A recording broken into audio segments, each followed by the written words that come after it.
Weekly weights, we lift weights, and we are mates. On the weekend, we go on dates. Weekly weights, gym and footy. Weekly Weights with Alex and Will. Kind of screwed I up have the to timing on apologise. that one, William. Yeah, I missed the first second. So the song actually starts with "Welcome to an episode of," and then we just picked it up from the Weekly Weights bit. But it is Weekly Weights. What episode is this? This is episode 128. Good grief. We've been going for a while, especially considering the hiatus. 128 episodes in. And what are we doing this time, Alex?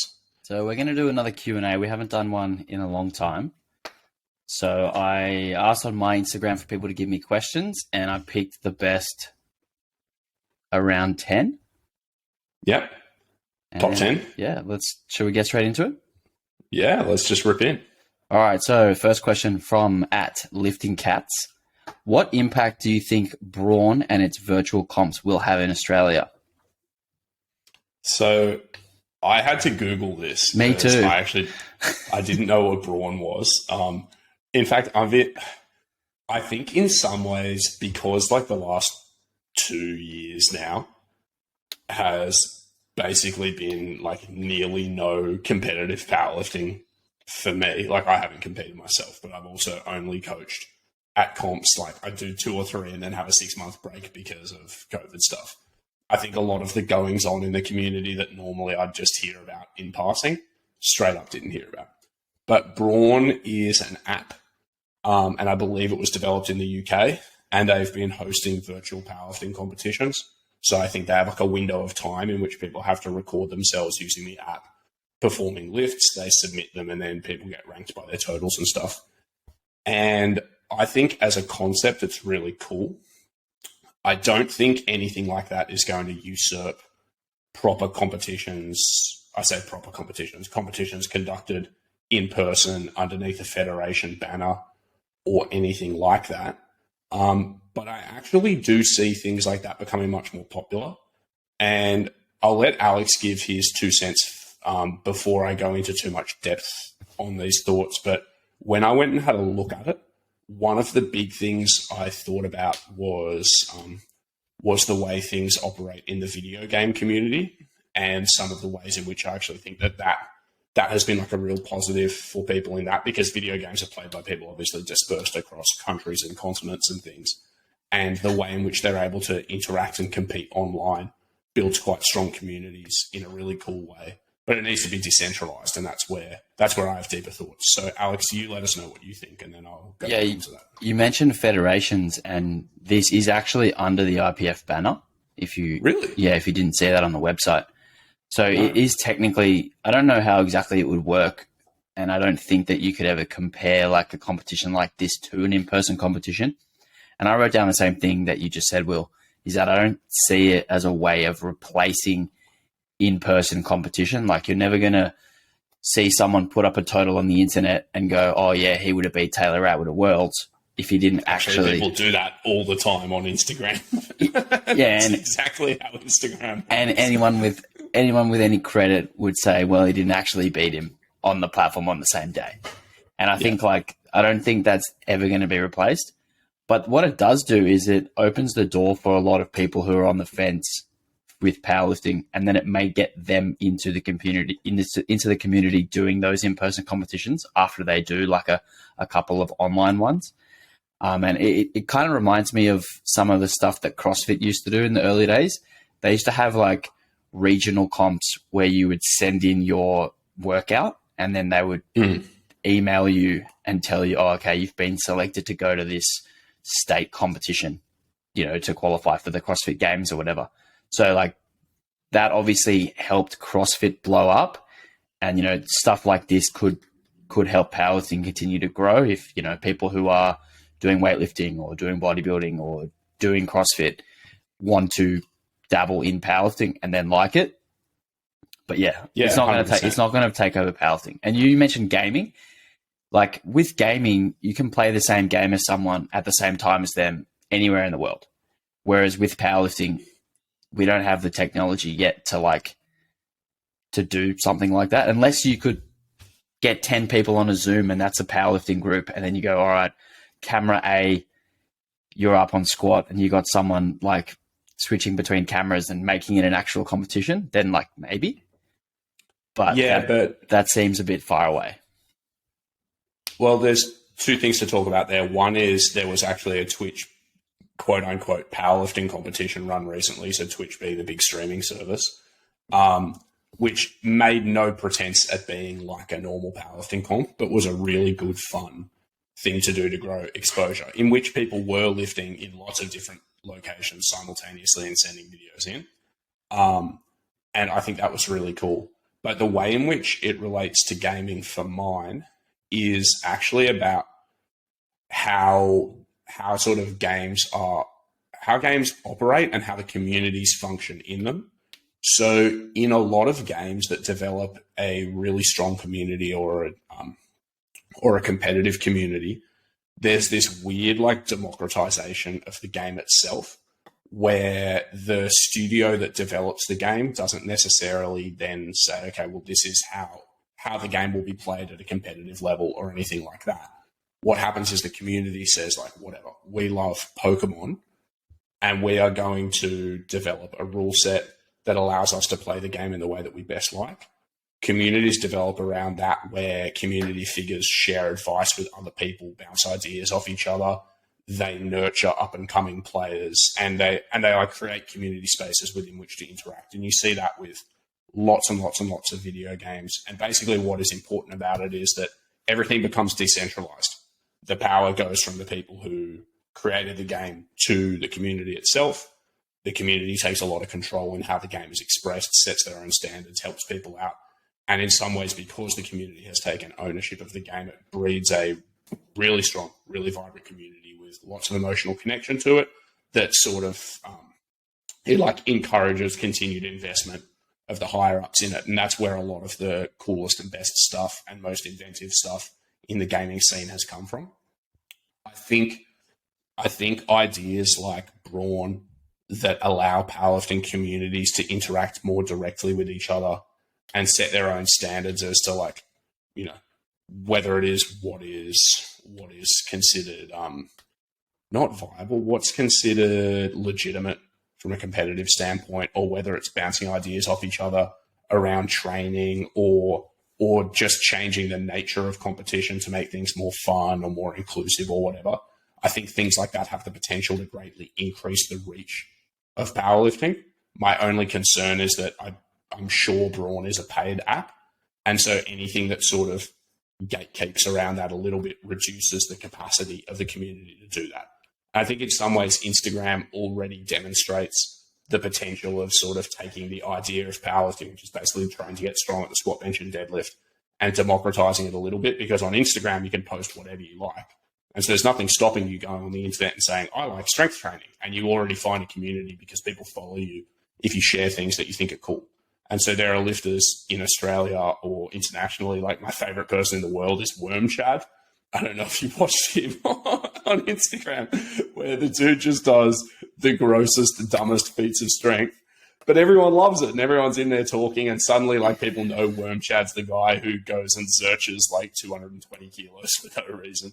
But the fact is that, again, the platform allows for that. And so it allows for a broader experience, more sharing of ideas, and the community itself dictating the rules rather than everything being top down. And particularly in powerlifting, where we do operate under federated structures, I think moving from top down towards democratization is probably a good thing, because God knows how many times we've complained about the IPF having fucking dumb rules that don't reflect the community values, right? So, like, in some ways, I think it could be a step in the right direction. It's just whether Brawn is the final step. Yeah, that's interesting. You mentioned that this app like is paid and could be a gatekeeping thing. It's also like you have to be an IPF affiliate member to actually enter as well. So like it's quite restricted at this point. I'm sure there are more competitions like this out there that we haven't heard of as well. But yeah, I definitely think, like, for me, the gold standard of powerlifting is in-person competition, like standing next to the person that you're competing against and, you know, beating them or them beating you. And I don't see a way where like the online space can can replace that, but there could be a substitute or, A supplement is probably the best. Yeah, there could be another way to go about it. If, for instance, maybe you don't have a lot of competition close to your house, or you don't have the time because of your schedule to get out of town and compete, and those kind of things, or there's no one in your state who's closely competitive with you and you want, better competition on the internet, then those are all options. I think anything that allows the community to engage with the sport on its terms and find like-minded people can only increase the reach of the sport and the appeal of the sport.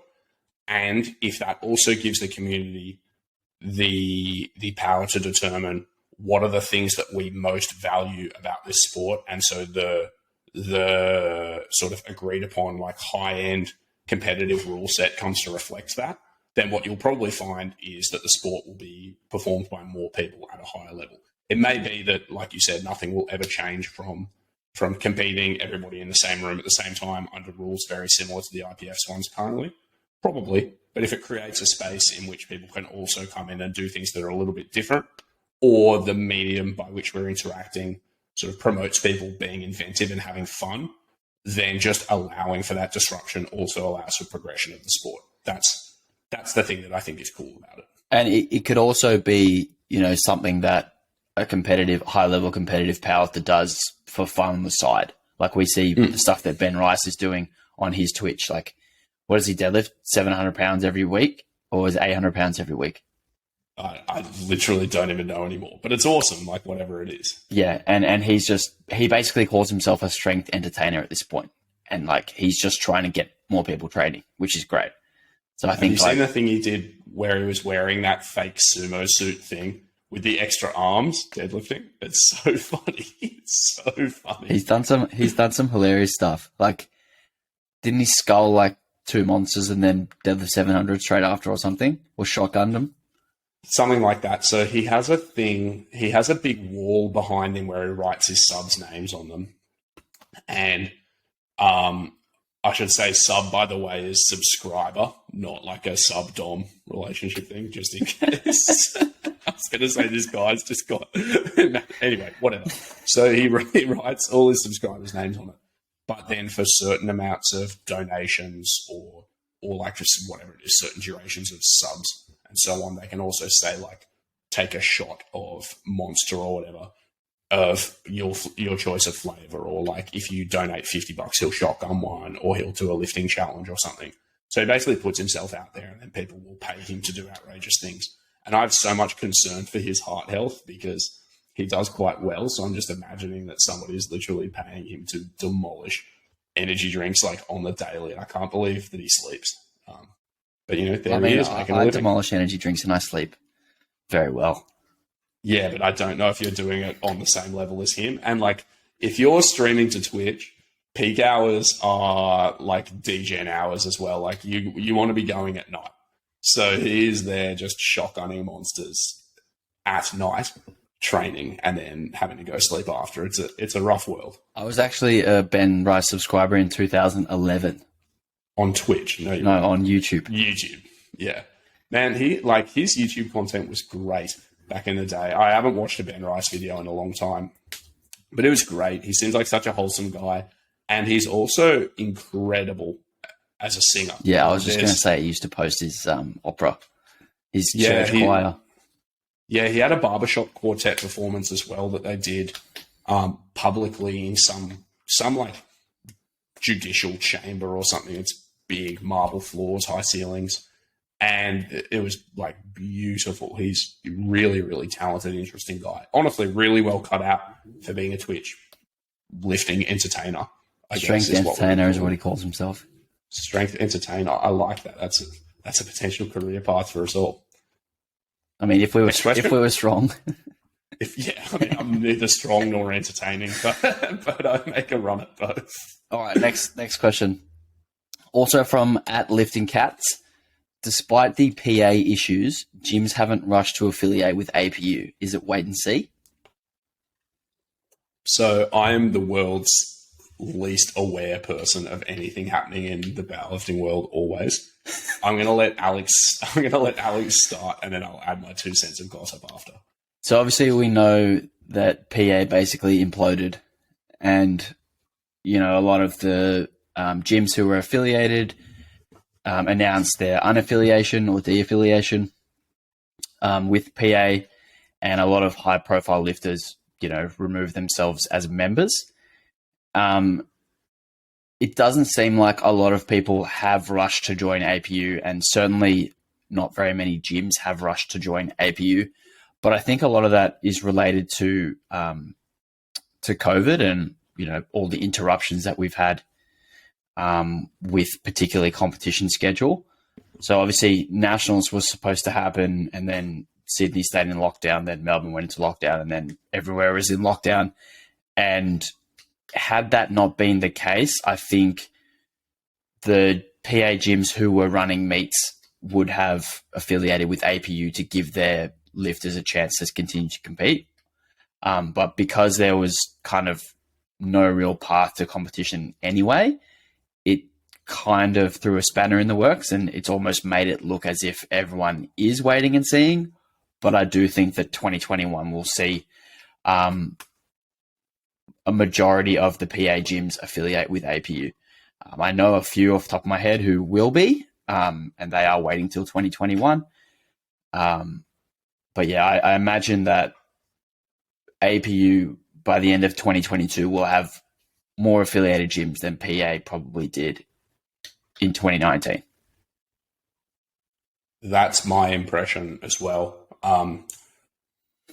So yeah, like when the PA thing all happened, and then we were in lockdown, when lockdown finished, the majority of my lifters who wanted to compete had nearly no options available to them to do so through till the end of the year. And so I think many have sort of just held their fire, kept their powder dry, whatever, and are just doing a little gym test. And I know a number of people who are feeling the same way. I don't know to what degree this matters, but I had also heard sort of in passing from a couple of people that when the USAPL split from the IPF, there was some talk about potentially forming USAPL international affiliates as well. That's confirmed as of this morning. Oh, is it? Yeah. Yeah, there you go, guys. Weekly Weight's exclusive. First to talk about it. If you can give us some detail on that, Alex, all I was going to say is that it might have been that a couple of gyms are also sort of waiting to see where the dominoes fell on that to determine whether to go to APU or that. And I'll let you know my thoughts on that when Alex has told us the details. I don't know the specific details, but I do know that it would be quite a lot to set up a new federation and then host comps here under the USAPL. So I presume for the moment it would be joining the USAPL and then traveling to the US to compete. So I can't imagine that in the short term that's going to be anything big at all. So yeah, I have no idea how it would work logistically. I don't know why you would have to travel to the States. If a gym here became a USAPL affiliate and they just ran their meets with the same weight class as the USAPL and the same rules, I can't see why it would be too different. Well, the USAPL and the IPF, if you were an APU affiliate gym, you wouldn't be able to be a USAPL affiliate gym. If you're an IPF member or an APU member, you wouldn't be able to compete under the USAPL. That would be a bannable offence. But what I'm saying is there might be some gyms who just say, actually, we'll go with USAPL instead of APU.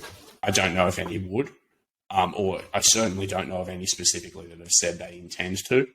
But my understanding is one or two might have been interested in that. My personal feeling is I don't actually have strong for or against feelings for the APU, but I would much prefer that there was one banner for the most part that people who are interested in competing in IPF-ish competitions competed under in Australia, just because I think it would be good for the community and good for the sport as a whole. Yep. So whether that were PA in the past, APU now, or USAPL in the future, the details of it almost don't matter to me. But the idea of there being another big federation rift in Australia just frustrates me. Because ultimately I just would rather be part of a large community where everybody has fun and lifts weights than I would necessarily, make a huge political point of it. But that's also because I'm not deeply invested in the things that have actually separated any of the three federations so far. So that actually leads us on to the next question, which a couple people asked us about. Where do we see the future of powerlifting in Australia going? So I guess we can just continue right on that. I see the APU taking over in the drug-tested side and almost becoming exactly what PA was in terms of size and in terms of unity. When you and I got into the sport, Will, back in 2013 for you, 2014 for me, there was this, we spoke about this in the podcast that we did with Steve, there was this unity and there was this, if you went to nationals, you knew that you were the best drug tested national lifter there. Whereas in the last couple of years with the APU PA split, it has been divided, and it's made competition kind of strange, and it's made things awkward. So I do see the APU taking over the drug tested side, and for the untested side, I think we've got something really good going in Australia in the untested side. Pro Raw is a massive event. We get lifters from overseas coming to compete. And we've got some really high level untested lifters in Australia who compete at Pro Raw. And then obviously the emergence of Big Dogs a few years ago, which has then expanded into Wildcats, which is the female division, and then the Warriors, which is the under 115 kilo division as well. So I see those continuing to grow and continuing to get lifters from overseas competing at those. Yeah, look, I more or less agree.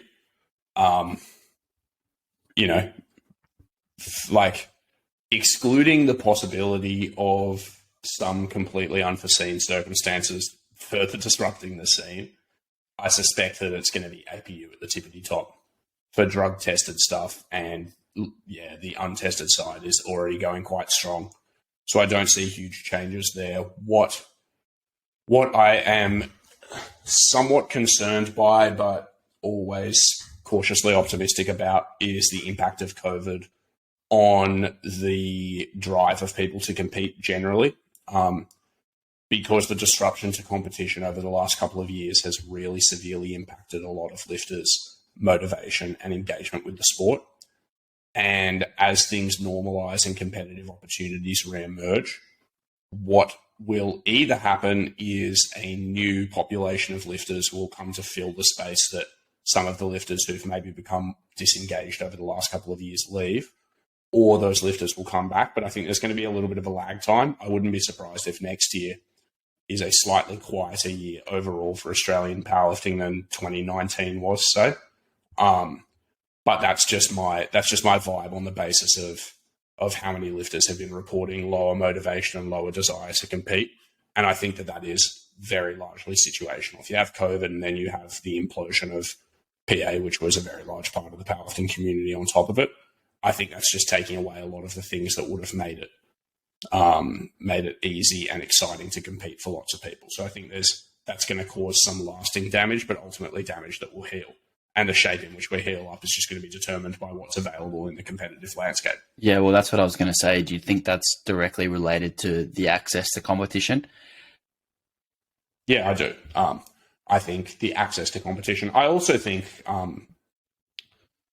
there's like a meta psychological layer to it, where when training goes from, being convenient and a way in which you interact with the community and a part of your everyday routine that sits around your workday and so on, and then suddenly people go from going to work, going to the gym on the way home to see their homies, competing every few months in a large community or whatever, to working from home most of the time, training being something that they do for their general health with whatever's available to them, being forced to sort of change their goals or aspirations around training in the short term and come to terms with that, and a loss of the community.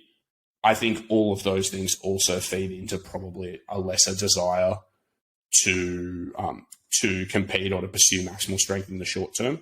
And this is a discussion I've had with friends who are not even powerlifters, who just like training, where their attitude around training and their goals around training changed a lot, particularly during the second lockdown that Sydney went through, just because they were kind of forced to. And again, I think that those things will change as the environment around people changes. But I do think all of those changes to how we sort of operate in life and how we think about our training routines and the purpose of training within our life is going to feed into the way in which we think about training and competition. Yeah, I think for sure, like it could go kind of one or two ways in that instance. Like you can either go down that path where your training takes a more of a health trajectory, and you try and lift to feel better throughout try and train to feel better throughout daily life, or that break could be exactly what you needed to then push you into your next phase of powerlifting competitiveness. Because we know a huge problem with powerlifters, particularly young people, is they have this like too fast, too hard mentality where they go in and hit it hard for 2 years, burn out, never come back. This has kind of given people an opportunity to reset a little bit. And this could be exactly what they need to, then find the motivation again to go and push. So I think it'll be interesting to see where people fall on that scale and whether we do get an influx of people who've had a bit of a break who want to come back and hit it hard, or whether they're going to be new people finding new goals. But I do think 2022 will be a good year for powerlifting competition for sure. Definitely, obviously better than the last two. We've got a couple of more questions that are kind of federation-y. So why don't we just sort of knock them off so we can continue this discussion and then get to training advice stuff? Yep. So first one is, do you think, you've already half answered this, do you think the 93 kilo class in APU will be more competitive than the 94 kilo class was in PA? Absolutely, 100%. 93/94 was one of those classes that was quite split when there was the APU PA split. Like the nationals that you came second at, Will, you totaled 675. And that's me beating my chest. I honestly wouldn't be surprised if there were 20 lifters who go over 700 next year. I know certain that's the case. I know at least 15 who will go over 700, and I presume there'll be 5 or so who'll be over 750. And what that does is it makes for nationals that's like truly competitive, and maybe to the point where like even making it to nationals, making it to the A group at nationals is like a big achievement for some people. And I think that's really awesome. 100%. I completely agree. I think if you get two populations of people and you smush them together, then the number of people who are good is going to increase proportionally. So 100%, I think it will be more competitive. I think if you were to look pretty much across the board, you would say that everything will be more competitive when you put the two federations together. There might be a couple of weight classes where there are clear outliers where the person who won one is going to win the other one at a canter too. But on the whole, all you're going to be doing is shifting the standard of competition up. And I think that's a really good thing for the sport. And what that does is it pushes people who are at the top against each other, which then forces them all up. Rising tide floats all boats? Raises all ships. Raises all ships. Yeah. Or lifts. What did you say? A rising tide forces all boats. Floats all boats. Well, it certainly does float the boats. So that's true as well. They float a little bit higher because the tide. Yeah. So, okay. Next one is just thoughts on moving. I hate it when people say thoughts, but I knew you would. I was going to put a fake question in, just from like a random fake Instagram account. Just see what your reaction was. So thoughts on moving to APU and the 2.5 kilo increments for a 10 selection. By the way, these last two questions have been my Matt C _PT. I think that the 1 kilo increment rule was one of the best things, probably the single best thing that came about from the world powerlifting changes to the rules. I really think 1 kilo increments are good. They allow for like even tighter competition at the very high end, and for particularly lighter weight females, and particularly on the bench press.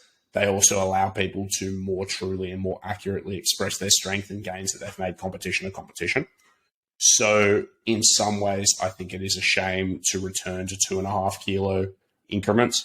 I don't think it's going to make the world of difference to myself or to Alex. But I do think that, like I said, particularly in the lighter weight women, it does make things a little bit more annoying, because there's a bit of a joke that us and our friend JP, or Alex's coach and my client JP, talk about with like some people's bench press attempt selection, which is literally just throw out their attempt cards, because if they hit their lift, they're going up 2 kilos, and if they miss, they're repeating, and there's nothing you can do to change that. So in some ways, that will be a shame. And the other thing where you're not able to change your attempts except for your final deadlift attempt, that will also change a few things strategically, but those are really going to be mostly fringe cases that happen at like the higher end national competitions. In a local comp, it's going to be much of the same stuff. You just put in the weight that you think people can lift. Alex? Yeah, so on the second point there, I think like occasionally I would put in a placeholder and then like, go find a video of it and then change it if that changed my opinion. But yeah, I think that actually puts more pressure on the coach in a good way. It kind of forces you to make the decision in the moment and then have to stick with it and trust yourself. So I actually like the no changes until deadlifts. But for the 2.5 kilo increment, I think like from a coaching standpoint, it just reduces the number of decisions that you have to make. Like if you have someone who, your goal squat is 150, like their third attempt's going to be 145, 147.5, or 150. It's like, that's it. Whereas if it was 1 kilos, you might have 6 choices. So like it makes things easier for the coach from a decision-making standpoint, but it also reduces the gap between like really good coaches at picking attempts and then the kind of just average coaches. It reduces that gap, because if you have a really good coach who knows their lifter to the kilo, you might be able to squeak out another 5, 6, 7 kilos on the total, which could really make a big difference, at the end of the competition. Whereas, now that you have 2.5s, it doesn't really do that. So from a coach standpoint, there are a couple of changes, but I think it just makes things a little bit easier. Do you reckon that if you were to like graph all of the attempts made with the 1 kilo increments available, that there would be certain numbers that were much more popular than others? Like as in for squats, do you think 242, 245, 247 and 250, say, would have been more popular choices than 241, 244, 246 and so on? Probably, yeah. I reckon there would have been. I'm sure you would have situational factors driving you to take certain 1 kilo increments, but I think people probably regressed in lots of cases towards 2.5 kilo increments anyway. Again, I reckon that difference would have been nearly entirely removed if you went and looked at lightweight female bench press, where like your attempts are determined by basically what they can lift. But at the higher ends of strength, I wouldn't have been surprised if we had been regressing towards certain increments anyway. Yeah. So I've mentioned what it does for the coach, but for the athlete, it just, like you said, it becomes harder to show progress if there has been small progress made. You could improve your bench by 2 kilos and maybe you did an all-out grinder at 65, and then the next comp you smoke 65 and you miss 67.5. Like the scorecard would read the same number, but you've clearly improved. So that can kind of be a bit frustrating. But also for the athlete, you now have to win by 2.5 kilos again. You can't, unless you win on body weight. You can't just win by 1 kilo, which again seems arbitrary, and it seems like it makes a lot more sense if we traveled in ones. But yeah, overall, I'm kind of neutral on the change. It doesn't bother me a whole lot. I did like the option. I did like to have all of the options as a coach and as a lifter. But yeah. Yeah, I agree with that. Next question. Where are we?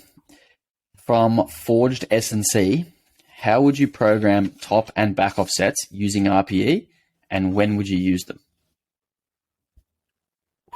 Okay. I'll go first.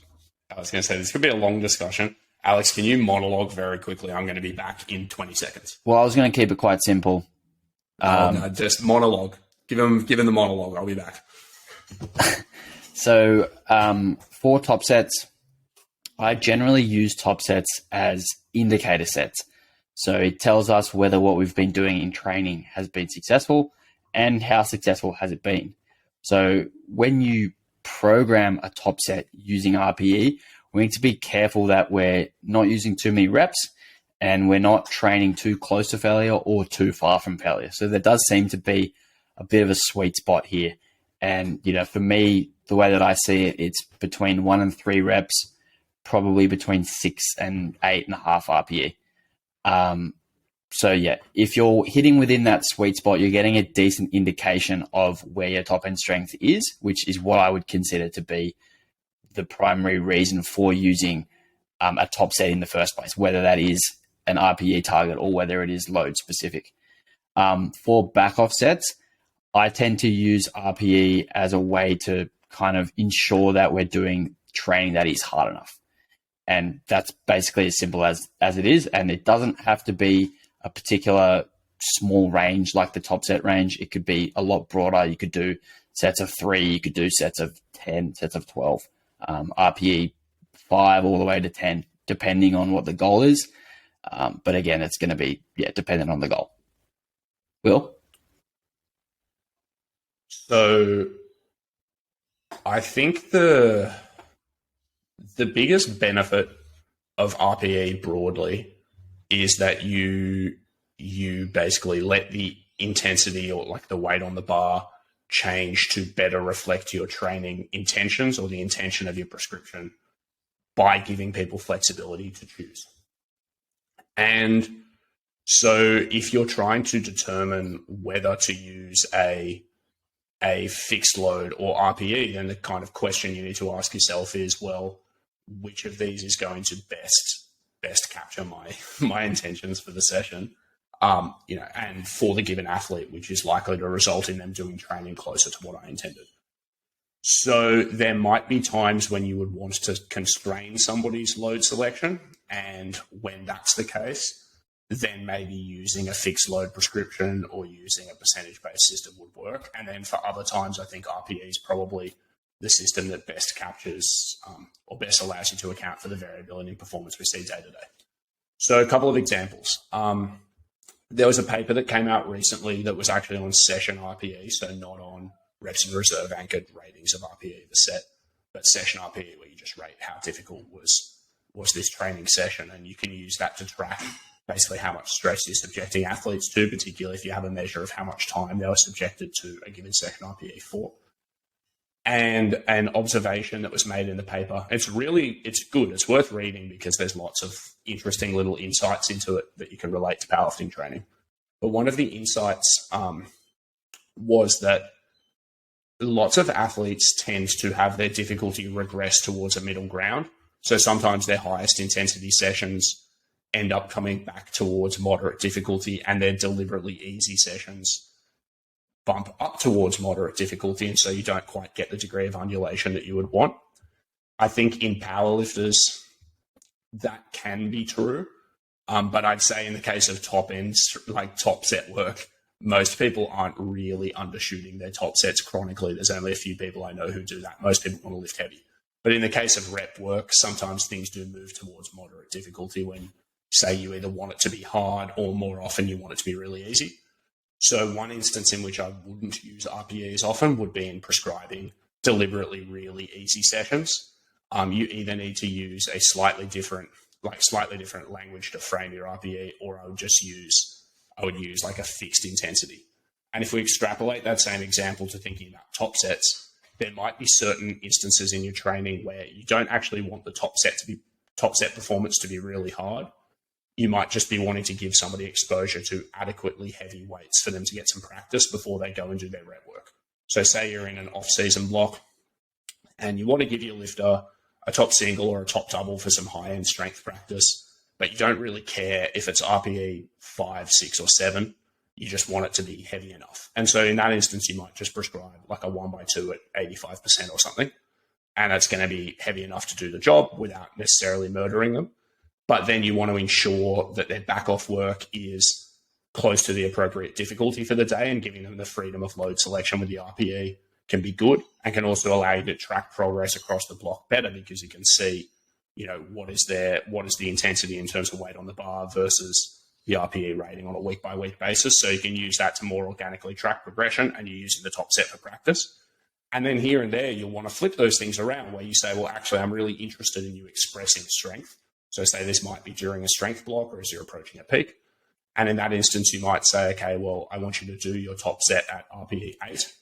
But then you can still use, you could use a percentage of your estimated maximum or a percentage of your true competition maximum on your back off work, just to ensure that they get some volume in roughly a productive zone, with a little bit less concern for exactly what the RPE is for those sets, or you can even combine the two. So maybe you say, let's do a top single at RPE 8, and then we're going to drop 12% and do 4 sets of 3. That could work totally fine as well. And you could even say, let's drop 10 to 12%, do 4 sets of 3, and your RPE target for this set is going to be a 7. I made those numbers up, but let's do that. And then that still gives them some freedom to adjust the load in case things are feeling way too easy or way too hard. But you've used your top set to maybe better gauge their capacity for performance on the day, rather than constraining it so that they don't get unnecessarily tired prior to doing their training. So in all of those instances, all you're really doing in determining where you're using your RPEs or where you're using a fixed load prescription is in saying, well, what's the intention of this session? How do I best communicate it so that the athlete can go and do close enough to what I want?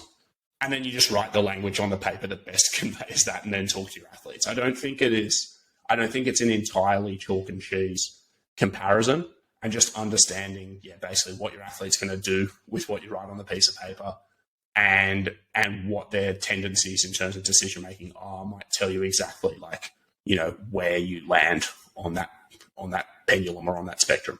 That makes sense as I said it. Yeah, absolutely. I think to summarize what you said, Will, it's less about RPE or percentage or load prescription. It's more about putting the right weight on the bar for the right number of reps. That's something that Mike T says all the time.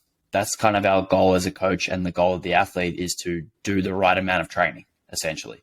And how that's written down is less important than the general theme of training moving us in the right direction. Just in case, good old Forged SNC, by the way, was literally just asking, how do you do it? As in what do you do? You can literally write 1x3 at 7 and 3x5 at 7. That works fine. Your lifters will figure it out. You can use the top set to establish a percentage daily max, and then have fixed load drops, or tell people to do weights at a percentage of your daily max. That works fine. You can have load ranges and a target RPE to help guide load selection a little bit better. That works totally fine. What are other methods that you can do? Something that I use for back off sets is an RPE cap. So I might give you a load range and then a rep range as well, and then cap at an RPE. You cap each set once you hit that desired RPE. That's a good one. Another good one that I've come to do a little bit more often is tell people, if they're doing sets across, what I want their first set to be. Because that way, once they've picked the load, they just keep doing sets there. And so if I tell them, do 3 sets of 6, first set, target RPE 7, if they miss in their first set their RPE target, they can still adjust. But if they do their first set at RPE 7, and then they tell me that, I still ask them to record their last set RPE. If they say my last set was an RPE 9, still useful information, but that just makes the decision-making process easy too. So you can basically frame it any way you want. And going back to the themes of what Alex and I were saying before, it's more just sort of determining how can I convey the intention of this training session to my athlete well. So maybe just give some thought as to what you want the session to look like and feel like, what type of decision-making process you want your client to go through, and then how would you write that on a piece of paper to make the most sense?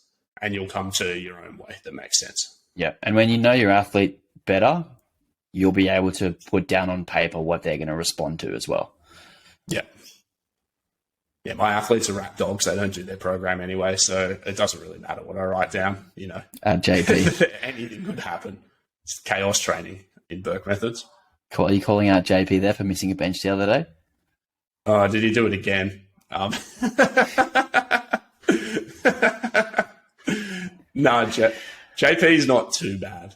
Here and there, he likes to overshoot. But he always, I don't know if he's lying to himself. He rationalizes his overshoots quite well. So he was saying he had incline bench on his program, but he was training at General Schuss Place, and they don't have an incline bench, so he did a bench single and missed. I laughed at him for that one. That honestly, this is a completely separate topic of discussion. But one of the funniest things about being a coach is I coach 40 athletes, I think, right now. And you look at their decision making sometimes and you just pull your hair out and you go like, why are you doing this? You should know better. And then I walk into the gym and God only knows how many times I've made the dumbest decisions in my own training because I just feel like it. And I think like when you do that enough for yourself, you come to have a little bit more empathy for your athletes doing things where they should know better. Like it's still part of your job to say, hey, like, let's make some more constructive decisions next time. But you do come to understand, like you just get sick of making smart decisions and want to just cut sick and have fun. And, you know, if people do that in a largely harmless way, honestly, like it's probably not going to completely derail the train. Derail the ship, as Alex would say. Derail the boat. The ship as the tide raises. Unrail the boat. Yeah. Unrail the boat. You just, you know, if you train hard enough, long enough, and don't get hurt, you'll probably get stronger. And so here and there, if your boy decides he's not going to do his incline bench, he's just going to max out on his flat bench and miss. You're right. Sorry, my monster went down the wrong hole. Here and there, if your athlete does that, you just roll your eyes and carry on.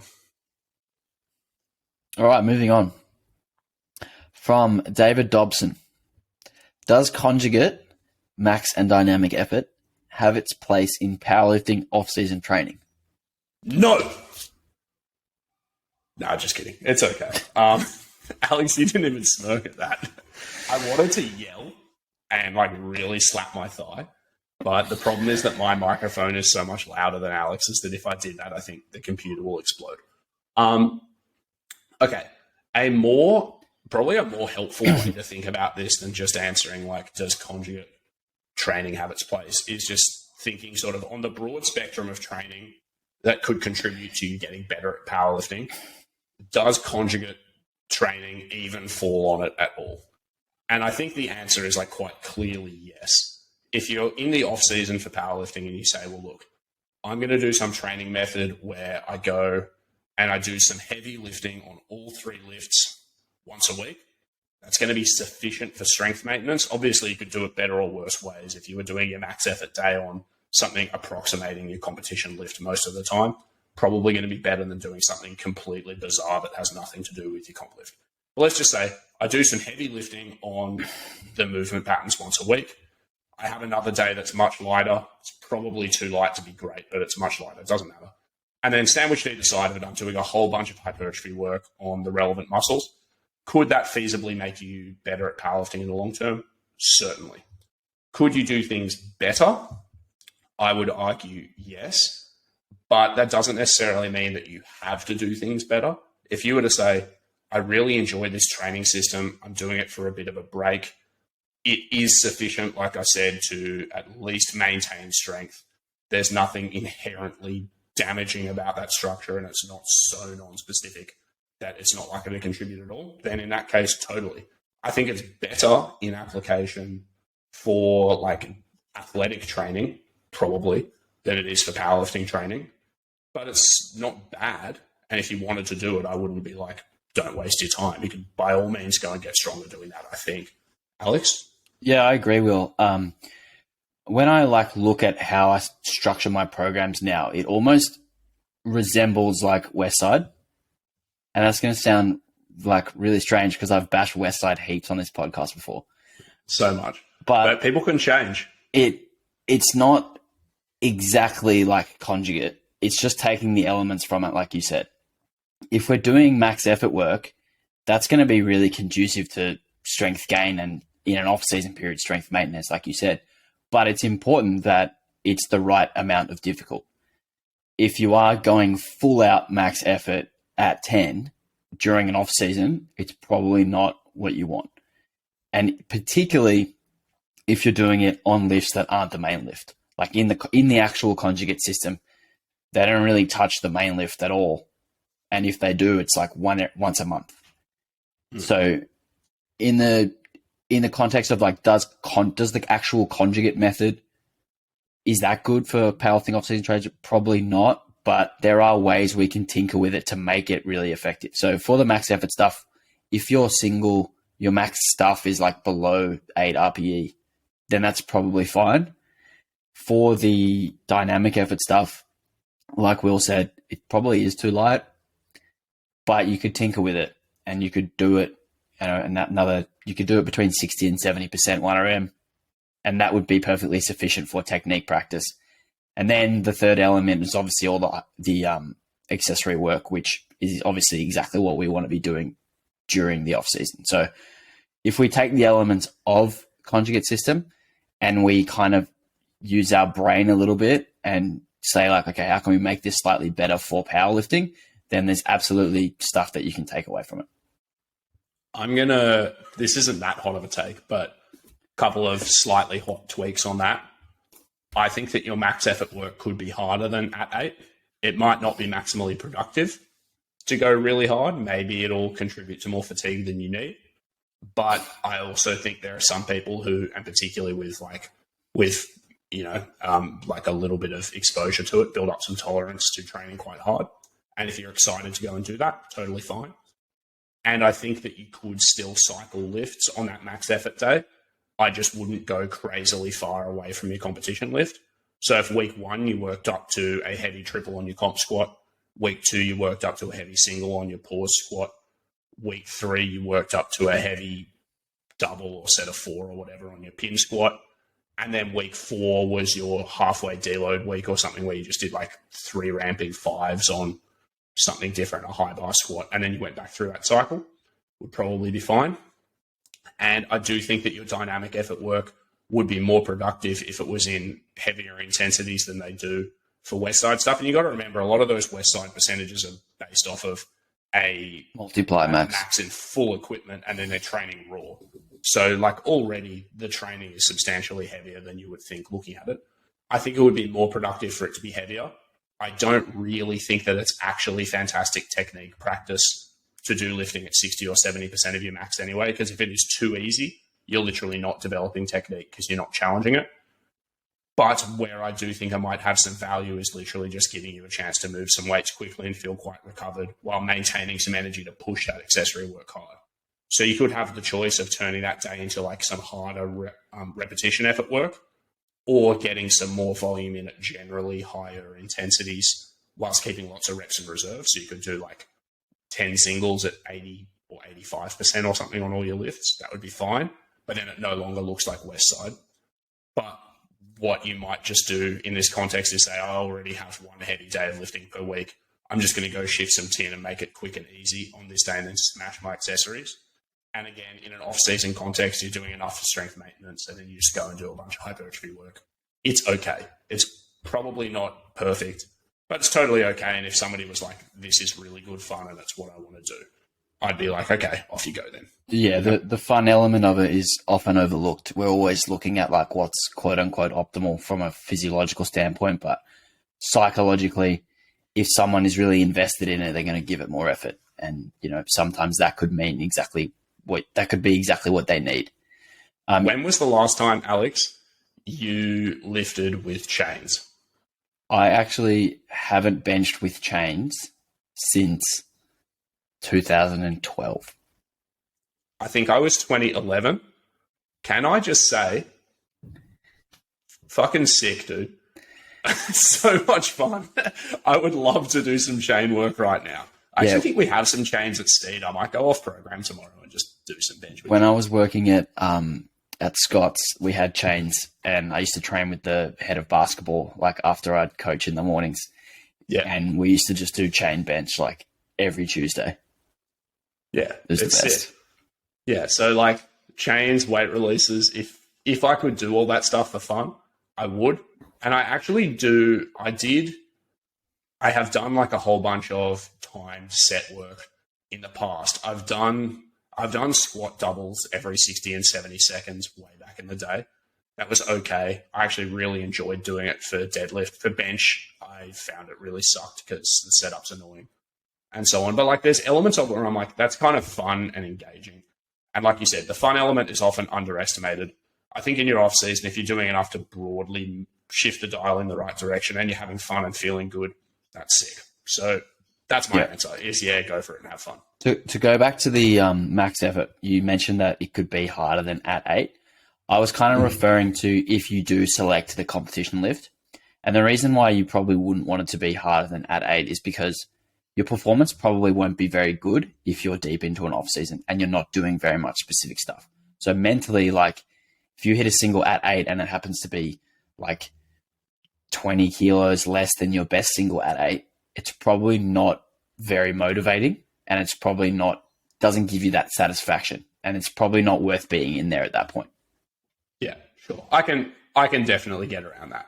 But again, there are just some people who go and kill themselves week in, week out, and they do fine and feel good. And if that's you, then go for it. I wouldn't want to deadlift at 10 every week. I can tell you that much for free. God. Once a year. Once a year. Next question. From Matt C_PT, so Matt Cunningham. Again. Nerves for competition. How to deal with them? It's been like 2 years since I dropped my mum's legendary quote, which is, it's okay to have butterflies so long as they're flying in formation. And I said that initially in the episode that we did with Liz Craven, where she spoke about how she had to learn to deal with her nerves and realizing that they were almost a sign of her body becoming ready to perform.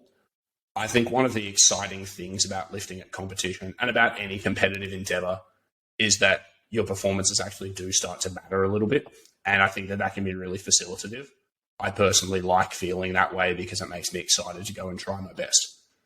So I think the first stage to dealing with nerves for competition is recognizing that they're a normal part of the experience and beginning to build a mental framework around them that tells you that not only should you expect them, but that they can help you. So understanding you're going to feel nervous, it's your body getting ready to perform, and then giving yourself some productive things to do with it. So channeling that energy into one or two things, understanding how nervous or how excited it's good for you to feel to perform well. And these are skills you can practice in training or just by doing a bunch of comps. I think those things are good. Then on top of that, you want to provide yourself an environment or or a sequence of training leading in to competition that also helps you keep those nerves under control. So I think having an attempt plan that somewhat reflects what your capability is going to look like in training, having training that actually adequately prepares you for performing with top end weights. So having some exposure to reasonably heavy singles under competition demands that you hit reasonably well and that somewhat relate to your attempts. So say having had a few weeks where you're squatting your opener and making it look good, things like that can be helpful. Having a coach on side that's helping guide you through the process, so you know where you've got to be and when, so deferring some of the decision-making stuff, not changing too much about, your nutrition and your hydration and stuff around competition so that you're comfortable with the things that you are doing around your performance. So you can say, look, I've set myself up to do as well as I'm going to do today. My nerves are a normal part of being here, and then just going and letting rip. I think all those things help. And then finally, there's just time and experience. You're going to be really nervous at your first powerlifting comp because it's new. It's just like when you take a dog to a new environment and then you chain it to a post, they absolutely freak out because they don't know where they are. That's going to be you at your first comp.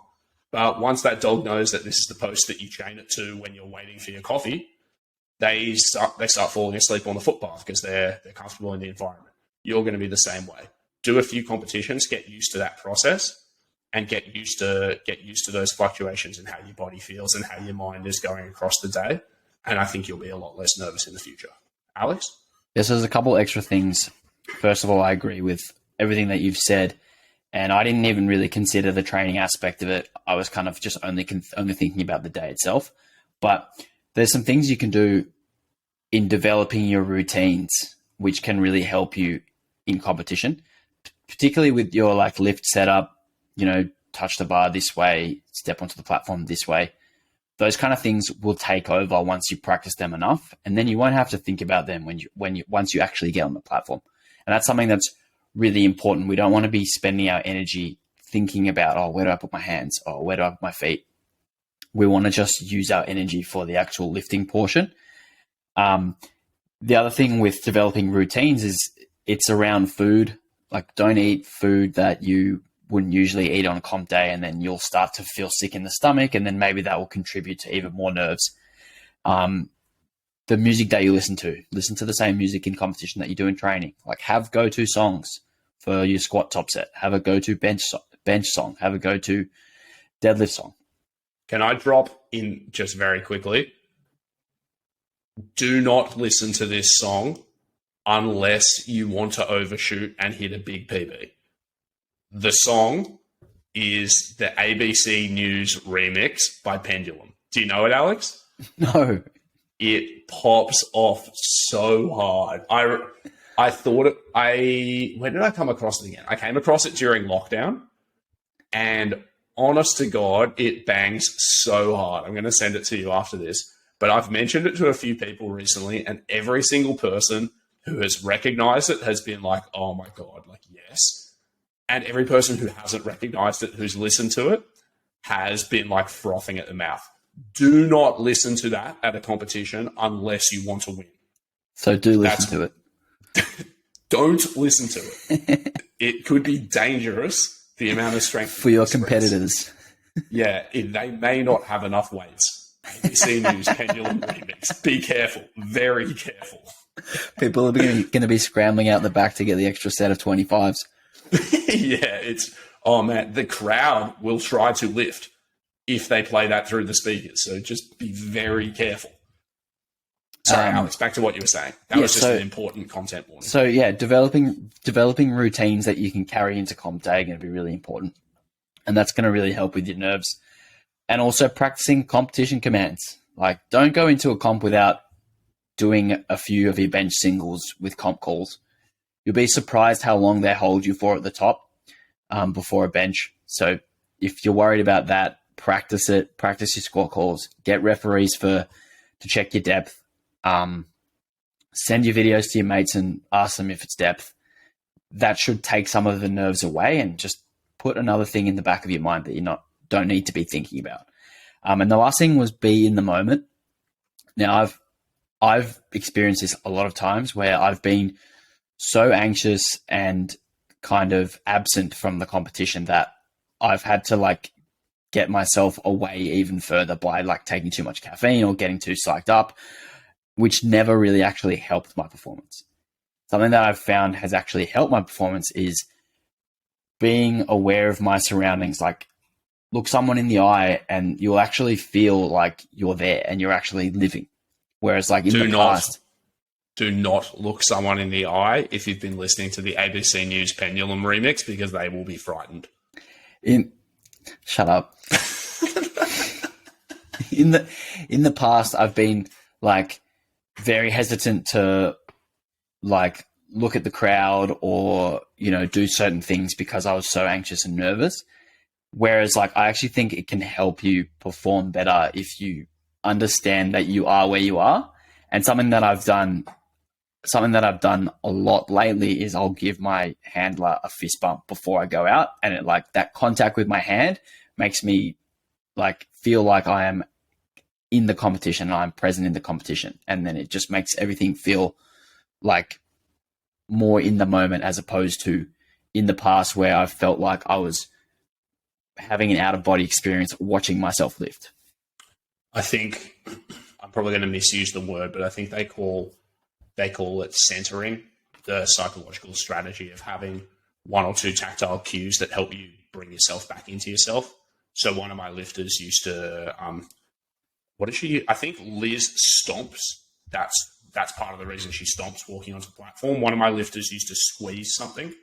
And I remember talking to somebody who recommended that I, and this wasn't for powerlifting, but in general, when I wanted to sort of center myself, was to focus on a few sensations. So you can run through the sensory check of what's a couple of things I can see, what's a couple of things I can hear, what's a couple of things I can feel, what's a couple of things I can smell, and just going through that to bring your senses back into your body helps you be present more. But I think that the term for it is centering. And given that I did no research to back up that claim, Google it yourself just to be sure. But it is a legitimate strategy that can help certainly bring your focus back inwards, which can be helpful. Yep.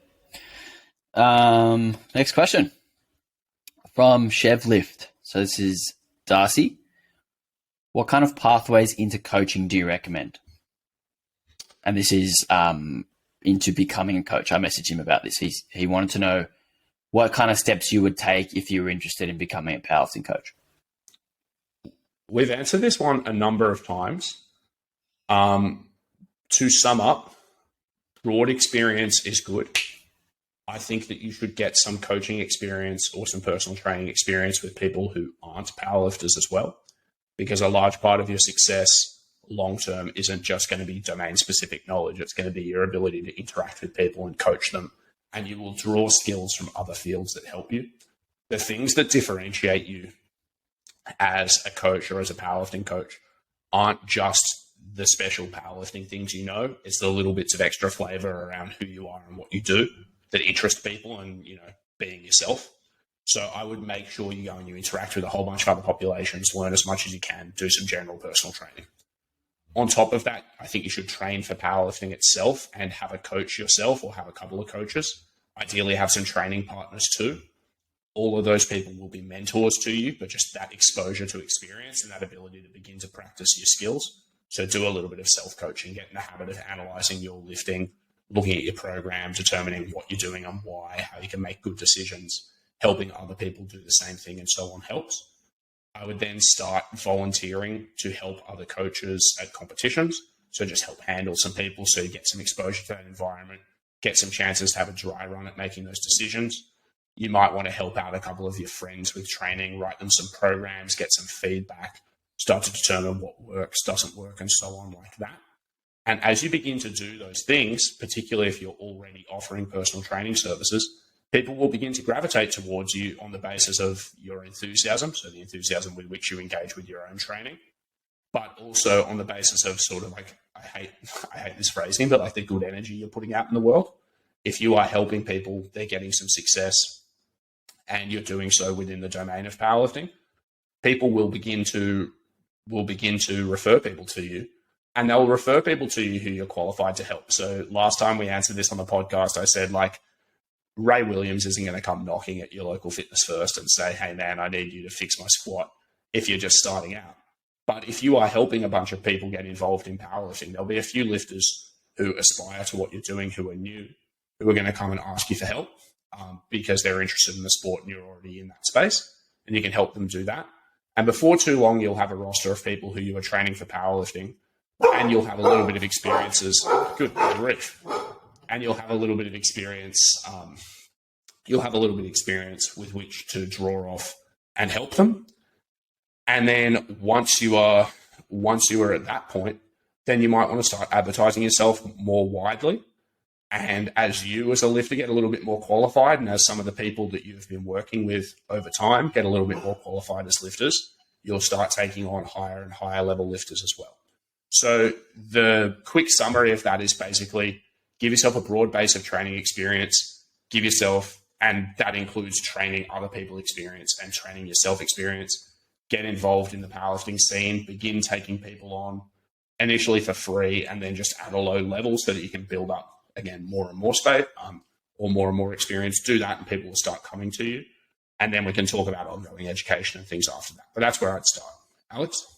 I don't have anything to add other than having that general knowledge base as well first. So learning the basics for biomechanics and anatomy, programming, technique. For programming, like you mentioned, dissecting your own program that you get from your coach. You can also just go on the internet and look up a whole bunch of free programs and try and decipher, what principles are being adhered to, what aren't, what would you change, what does this program do well, what do they not do well, and those kind of things. But yeah, I think mostly it's going to come down from general to specialized. So start general with your knowledge, start general with who you work with, and then start to specialize. And, like you said, Will, your enthusiasm is going to carry through, and your training itself is going to carry through. So if you're working at a local gym and you do powerlifting, train at your local gym every now and again, and people will see you and they'll ask questions about it, and potentially you can gain some people who might be interested as well. With the analyzing programs thing, here's a skill that I think a lot of coaches miss, or I don't know if they miss, but maybe they just don't go through this process. If you have been training for a while and you've written some programs and things, you should be able to just look at a program on a piece of paper and in your mind run through that program and think, how hard would it feel for me to do a couple of these sessions? And I can certainly do that. If you send me a free program from the internet, I could look at the sessions and just be like, in my head, this would be a 6 or 7 out of 10, or this would be an 8 or 9 out of 10 difficulty. And I could even roughly start gauging how hard the top sets would be for me, just straight off the bat without even having done it. And I think being able to go through programs on the internet and vaguely have an idea of what the experience of doing that program would be like just by reading them actually helps, because that should be a sanity check for when you're writing programs for your clients. A few of my mentees, when I looked over programs that they had written for people, I would look at them and I'd sort of say, when I do that check on these days, 1 or 2 of them might be outrageously hard. 1 or 2 of them might be really easy, and there'd be logistical problems that might come up. You've already done a max effort squat, and then you're going to do a max effort deadlift on the same day, and you've already done 6 or 8 sets of accessories between the two. And just looking at this doesn't seem like an experience that would go well for me. Get in the habit of just doing that for yourself. Even if you don't run a program, just imagine how it would be to run it. Maybe even crunch some of the numbers initially and start developing that sense. Because I think once you can meld that experiential knowledge with an ability to sort of put yourself in your lifter's shoes, you'll do a better job as a coach as well. Yeah. And the other thing with analyzing programs is it's kind of hard to say, oh, this has too much of this or not enough of this without knowing who the program was written for. So I think something that you could do, and a lot of coaches would be happy to do this with you if you, ask for their time. Get them to go through a program template, or not a program template, a program that they've written for their client, and explain some of the decision making that's gone into it and rationalize some of those decisions. And I think that would help you contextualize how programs can end up looking really, really different, but still be equally effective between different people. 100%. The other thing on pathways into coaching that we recommend, neither of us mentioned any formal education. But I do think that there's definitely some value in pursuing some. You don't have to go to university. It was something I did. It was helpful, but you don't really have to do it. You will need to have a Cert 3 and 4 or equivalent, depending on where you are, to legally personally train people. Certain federations require you to get a coaching certification underneath them. So if that's the case, you're going to have to do that. But then you can look for mentorship from people who work in the space. So whether it is just a general education style mentorship, or you work one-to-one with a more experienced coach who's going to help guide you, look for those things too. But that stuff is, and this is as somebody who runs a mentorship and would love for you to come and do it, that stuff is kind of the icing on the cake. You don't need to do that to get started, because that stuff is usually focused on domain-specific knowledge and business skills, both of which are important, but they are secondary to you having, well, business skills are important, but they are secondary to you having just the broad strokes there, which is some engagement in training and some enthusiasm, and you can always improve at that stuff. I've now been coaching in one way or another for 7-8 years, and every year I still learn something and think something I knew 6 months ago was a little bit dumb. So you don't need to be the finished article to start, but those things can certainly help. And so once you have sort of got those things in place, I would then put yourself out there and absorb knowledge through more formal means from as many people as you can. and begin to sort of put it against your experiences and your current ways of practicing and saying, well, what can I draw from this that is going to help? How does this new knowledge help me reconcile experiences that I've had that I haven't quite been able to explain yet, or help me give me new tools with which to address problems that have up until now been real problems for me? You can start doing that then, but that's the final step, in my opinion, is going and doing that. And you do that over and over and over and over and over and over and over again. You don't do that at the start before you're ready. You just continue to do that forever if you want to get better. Yeah. And the last thing that just popped into my head was, don't try and be a carbon copy of who your coach is or who some other coach that you look up to is. Like, you're not going to be as good a version of them as they are. So you need to be the version of yourself. And that means like not copying all of their programming strategies. Think for yourself and, start to think about what you believe in this that is different to other coaches, and, run with that, because you can only be the best you, which sounds so cheesy, but you can only be the best you. You can't be the best Alex Hayes or the best Will Berkman, although you probably could be better than the best Will Berkman. Yeah, that's not too hard. By the way, in saying that, that doesn't necessarily have to be just from a programming perspective, because there's a reason why conventional wisdom is conventional wisdom in most programming stuff. It's because it's got some basis in practice and working. It's just the easiest one to talk on. Yeah, but it can certainly be the case in actually how you go about coaching. So whether it's how you structure your business or just the manner in which you communicate, and, maybe some of the flavor in your exercise selection or whatever it happens to be. Like, you don't have to communicate in a really scientific way to your clients if the thing that is your asset is that you're enthusiastic and engaging and stuff like that. Lean into that. Be the most enthusiastic, engaging, encouraging person ever. We spoke to Sam Hall, say, the other day, and he's got that classroom teaching experience. And so he's just got a real ability to talk to people on their level, nurture them, help them to discover things and learn on the way. And that's one of the things that sets him apart as a coach, right? So again, look at yourself and say, what are my assets? Some coaches are really inspirational lifters that train really hard themselves, and their lifters want to just follow them out of the trench and, straight across towards the enemy line because their coach is just a legend like that. Other coaches are different. Other coaches nurture people psychologically or whatever. Find the things that really speak to you and that you do well, and just lean hard into them. Absolutely. Next question. All right, last question from Pat Lawler. What are some of the worst habits for new lifters? Okay, I've got a screamingly hot take. So hot that I don't even know that I believe in it. That's how good of a hot take it is. Ready? Trying to do things too well. And by that, I mean, I've never met somebody who was really good at powerlifting who started perfect.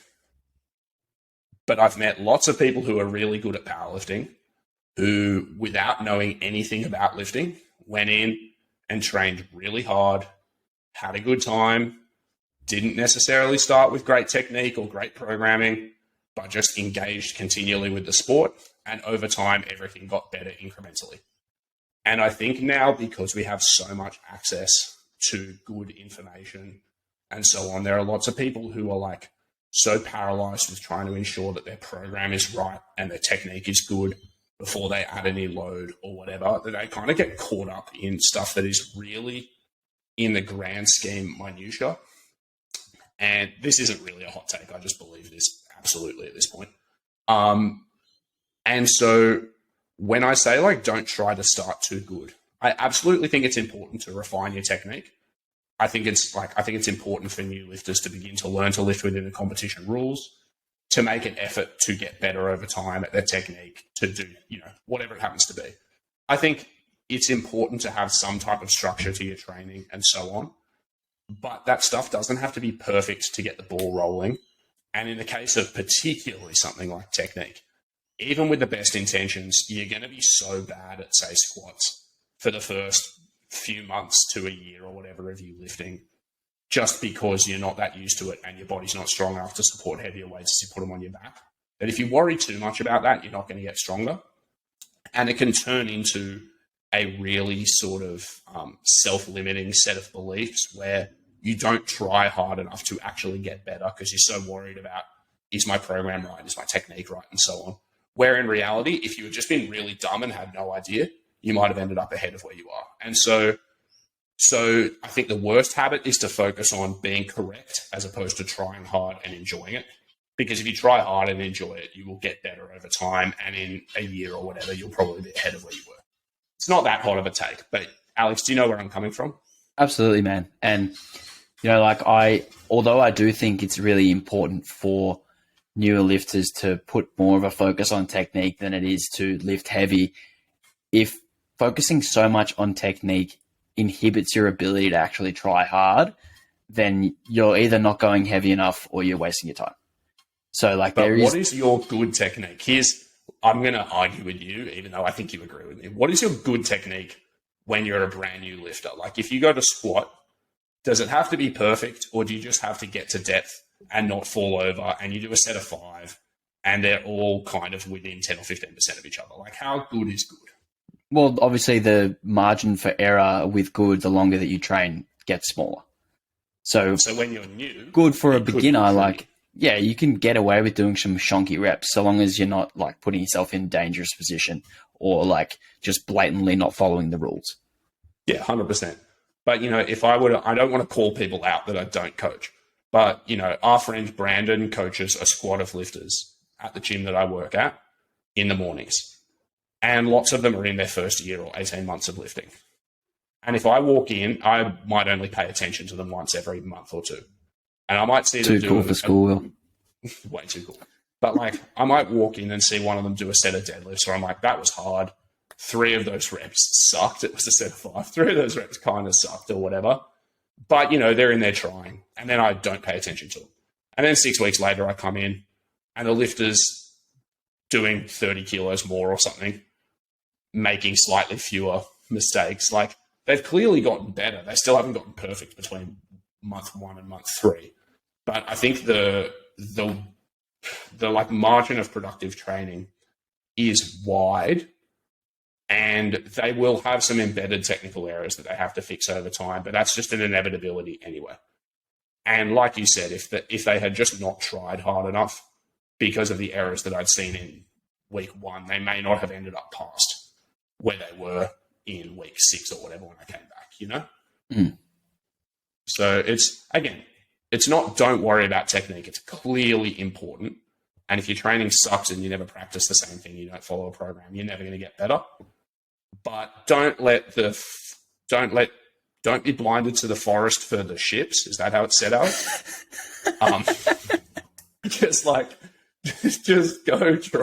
Just go try really hard, have a good time, follow your program ish. And, here and there, if you don't have an inclined bench, max out. But just do that stuff. I think you'll get better. I think it's not a great habit to be hyper analytical when your body's actually not going to respond to your analysis anyway. That's all I mean. Yeah, and we spoke about this with Mike T. I mentioned that the longer I coach, the greater variability I allow for technique. And that applies even more with beginners. So I guess the main thing in there is ensuring that you're training hard enough, not worrying about being perfect. Exactly what you said. I think there's a few others. Go on. One that really pisses me off is all right, lifters copying their favorite Instagram celebrity. In what respects? In their lifting style? In all respects. In all respects. Okay. In their lifting style, people who put dog tags in their mouth and squats now because Russ or he does it, fuck off. Okay. It's the dumbest thing I've ever seen. I hate it. And, there's other things that those top level lifters do who they've kind of earned the right to do those things, such as cutting 5 kilos to make weight for a comp. That's something that they have to do in order for them to win their weight class. If you're just starting out, that's not something that you have to do. So those are just easy examples off the top of my head, copying someone who is not in a position where you are. You should be trying to do what they were doing 15 years ago, know what they're doing now that they're at the top. Okay. I'll just say, yep, that's cool. I agree with the sentiment. Do you have any more? Oh, you said you had a few. Well, one of them was another one of them was cutting for meats / cutting in general. I wrote cutting in general. Like Alex is just pro obesity. Pro fucking gains, Will. No, I agree. I think on the whole, if you're a new lifter, what I do, I don't necessarily say to my lifters, you have to gain weight. But when you're relatively new to lifting, I say, look, like there's a couple of ways we can think about nutrition. We can think about nutrition for really dialing in your body composition. Great thing to do when we're really trying to maximize our competitiveness. Or we can think about nutrition as being something that we use to facilitate the best possible training and therefore the best possible outcomes. And I think when you're reasonably new, the latter is so much better. One, because it's normally easier because it's just a matter of giving yourself enough fuel, giving yourself some peri-training nutrition that facilitates your training hard. And it takes the focus away from like, what's my body weight, and puts the focus back on what am I doing in the gym? Am I getting better week on week? So what I say to my lifters is, let's not worry about cutting to a weight class right now. Let's just worry about eating to support you getting better at training. And if you're getting stronger in whatever respect, things will be good. That almost by definition, unless somebody is starting quite big, rules out cutting really hard because like it just doesn't tend to facilitate the best training. But I think I just use that language rather than cutting necessarily. And then cutting for comps, I sort of say the same thing. I'm like, unless you're so close that it's very easy, would you rather not just go in and lift a PB at whatever weight you are? Like if it's going to be the difference between coming, this sounds condescending, so I don't always say this to clients, but I'm like, if it's going to be the difference between coming 8th in the weight class above or 5th in the weight class below, like who cares? Whereas hitting a PB is sick no matter what body weight you are. Yeah. Yeah, I think the weight class discussion is something that, you know, you probably need to have early on with people who are, you know, that way inclined, competitively inclined. And like, it's almost a conversation that you have to have with them. Like, why are you doing powerlifting? And if they say to get bigger and stronger, then, you know, you have all of the evidence you need that they shouldn't be cutting down a weight class. Like if their goal when they start lifting is to get bigger and stronger over time, then, you know, you should probably see them gaining substantial weight in their first, you know, 3 years of lifting. And Sure. I think that's really important, is that we see like young lifters, they're under muscled for their weight class in the sub junior category, and they want to like win this sub junior national championship, and they have to cut 5 kilos, as opposed to thinking 5 years down the track and, you know, maybe what can I be as an open lifter in 5 years time in the next weight class? And I think like, yeah, if you really take it back to the roots of why they began lifting in the first place, you can kind of get to that conclusion. And there are going to be people who come to you and say like, oh, I want to be strong, but I also want to have this sick body composition. And then that for them, that may mean they're going to have to do some cutting, and they're probably going to limit their top end strength in the long run. And that's fine, because that's what their goal is. So it's having that chat with that client at the start and understanding, you know, what they want. I think the important thing from a coaching perspective in this stuff though is like learning to hear the subtext in what your client says, because usually when somebody comes to you and gives you two completely contradictory goals, there's either something that they haven't really expressed to you or they haven't come to terms with in themselves that's contributing to that dissonance between the two things. And so if you have somebody who's like, I want to get way bigger and stronger, but then at every turn is insisting that they need to lose weight or something, like, I think it's helpful to point out that that's illogical, but above and beyond it being illogical, you might need to just try and figure out, well, why do they feel this illogical way? Because at face value, it doesn't make sense. So we need to have a deeper discussion and get to the root of it. So listen to subtext, listen to those elements of contradiction, and sort of say, okay, well, like, yeah, what's the deeper goings on here? Let's have a bit of a talk. And it could also come back from, you know, looking at the top lifters out there, like looking at the physiques that they have. They're jacked and lean at the top of the weight classes in, you know, the majority of classes. And like, you know, you could be thriving to get to that position, but that's not what they've looked like their whole life. And without a decent set of muscle on your frame to begin with, you're never going to have a physique like that. And, that's going to require some building. And, here's another habit that I have, which kind of relates to my prior one, is just over specialization early. And this is true across most athletic domains. It does well to build a big general base before you go to specific stuff. But many of the technical issues that you see in newer lifters, like lots of them will be remedied by more practice. So there's nothing wrong with saying, let's go do a whole bunch of reps on your squat or your bench or your deadlift or whatever it happens to be. But some of them are also just that lifter hasn't been given lots of different exercises that ask them to sort of organize their body different ways or use different muscles different ways and things too.